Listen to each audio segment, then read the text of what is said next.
আমাদের নেত্রী আজ থেকে 15 দিন আগে আমাদের দলের ইস্তাহার প্রকাশ করে 10 প্রতিজ্ঞার কথা বলেছে।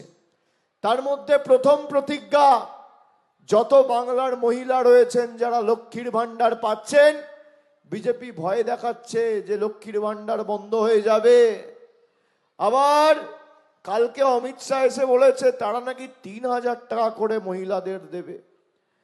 আমার প্রথম চ্যালেঞ্জ বিজেপিকে, যে বিজেপি যে রাজ্যগুলোতে আছে, যদি একটা রাজ্যে 3000 ছেড়ে দিন, প্রত্যেক মহিলাকে আমাদের সরকার যেভাবে 1500 টাকা করে মাসে দিচ্ছে, যদি বিজেপির কোনো সরকার বা মুখ্যমন্ত্রী দিতে পারে, আমি রাজনীতি থেকে চিরতরে বিদায় নেব। আর দ্বিতীয়, যারা বলছে লক্ষ্মীর ভান্ডার বন্ধ হয়ে যাবে, আমাদের দলের প্রথম প্রতিজ্ঞা, আজীবন মায়েরা লক্ষ্মীর ভান্ডার পাবেন। যতদিন মমতা ব্যানার্জির সরকার বাংলায় থাকবে, আপনার লক্ষ্মীর ভান্ডার কেউ বন্ধ করতে পারবে না। আমরা বলেছিলাম এনআরসি হতে দেবো না, হয়েছে? অমিত শাহ তো বলেছিল, হয়েছে? ভারতবর্ষের স্বরাষ্ট্রমন্ত্রীর নাম যদি অমিত শাহ হয়, বাংলার স্বরাষ্ট্রমন্ত্রীর নামও মমতা ব্যানার্জি। বলুন তো, বাবরি ঘটনাটা কবে হয়েছিল? 1992 সালে। এই হুমায়ুন কবির 2019-এ গিয়ে বিজেপির প্রার্থী হয়েছিল। 2019 সালে যখন আপনি বিজেপির প্রার্থী হলেন, আপনার মনে হলো না যারা বাবরি মসজিদ ভেঙেছিল তাদের সাথে গিয়ে হাত মেলালেন? আর এখন তাদের থেকে টাকা নিয়ে ময়দানে তাদের কথা মতো সার্কাস করছেন।